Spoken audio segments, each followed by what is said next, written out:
Welcome to The Explainer. Today, we are diving into this really powerful story about what happens when our inner lives, our emotions, just run completely dry. So, this story kicks off with this line, right? There is a door in every house that no one installed.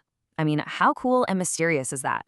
And of course, it's not talking about a literal door, it's setting the stage for a journey inward, into a place we all have, but let's be honest, rarely visit. And what's so cool is that this story actually gives that inner world a geography.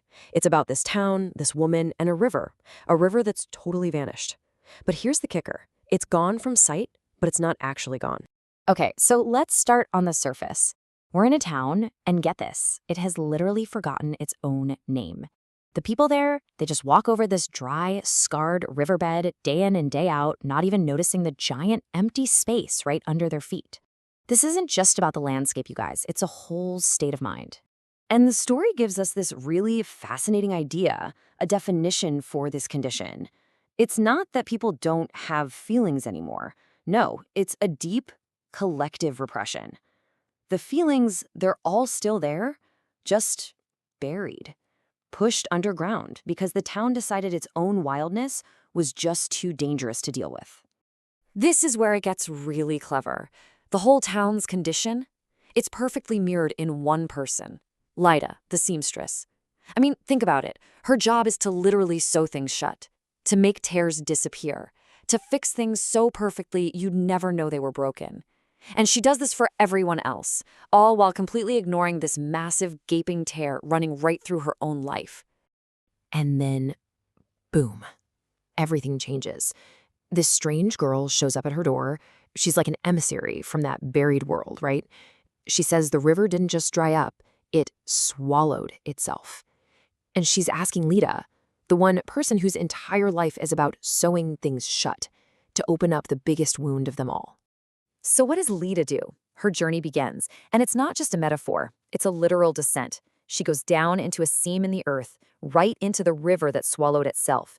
You could say she's heading straight into the throat of the town's collective silence. And to get deeper, she gets this piece of advice. She has to take off her certainty. Shed that rigid, controlled way of seeing the world. It's such a powerful metaphor, right, for what it takes to actually confront the stuff we've locked away. You just can't go into the messy, unpredictable world of feelings wearing the stiff armor of certainty. It just won't fit. And what she finds down there, wow, it's horrifying. This drought, it's not natural at all, it's a wound that was deliberately inflicted. The river's mouth has been sewn shut with crude iron wire, and we learn that every single stitch is a decision, a collective decision made by the townspeople generation after generation to simply not feel.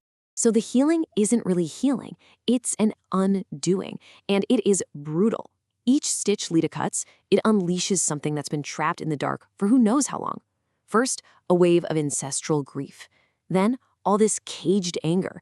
And finally, her own personal sorrow, the grief for her husband she buried 20 years ago. And this is such a crucial point the story makes. Undoing isn't the reverse of doing. Healing isn't about erasing the wound or pretending it never happened.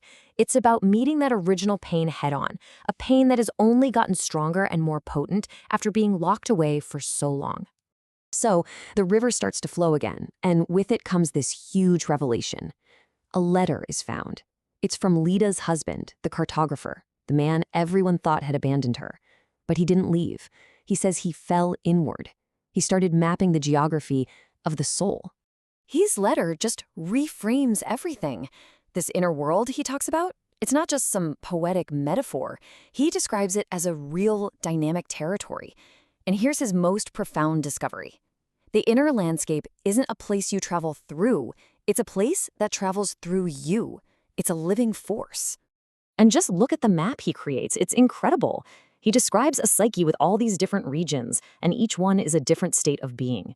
You've got the forest of hesitation, the salt desert of dried feelings, even replica towns of denial, these places people build to hide from their own inner worlds. This is where he connects it all back to that dry river.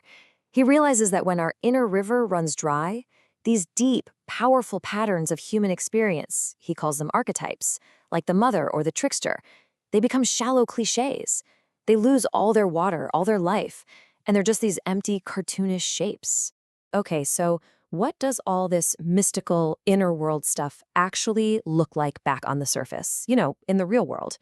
Well, to show us the impact of unsealing that river, the story introduces us to Tomáš the butcher. For 17 years, 17, Tomáš has been laughing.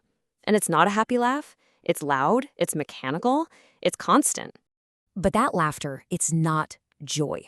Not even close. We find out it's a defense mechanism.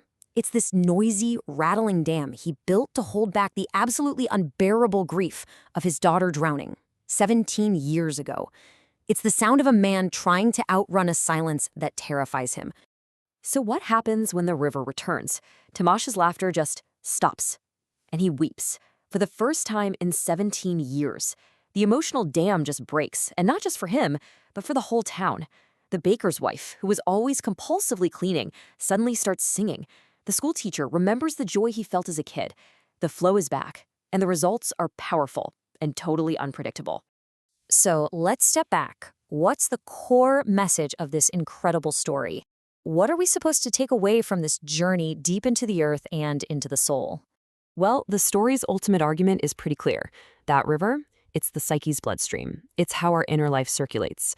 Allowing our feelings to flow, no matter how wild or messy or painful they might be, is absolutely essential to actually being alive. Without it, we're just living on the surface of ourselves. And this really is the question the whole story leaves us with. It's a question about our own inner landscapes.